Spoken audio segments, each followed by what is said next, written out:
Hallo Marula Media, my naam is Corneille Kloete en ek is 1,98 meter lank.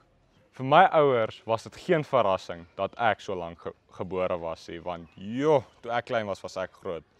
Al is dit my gene wat my so lank maak, kan julle ook julle groente, julle vrugte en dalk julle proteïene eet om net so lank te word.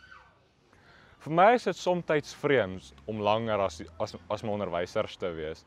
Want ek staan uit soos 'n seer duim. En vir my is dit soms moeilik om met my vriende en goeters te speel. Ek dink vir my gaan dit baie vreemd wees om langer as meeste van die matrieks te wees. Ja, daar is soms wat langer is, maar ek gaan nog steeds baie ver uit staan. Ek het op laerskool atletiek gedoen waar ek diskus en gewigsit gedoen het. Maar ek gaan hoërskool Aldorein toe waar ek vreeslik uitsien vir hulle rugbyspan en nog steeds vir hulle atletiek. Oom Rassie, ek wag vir jou oproep.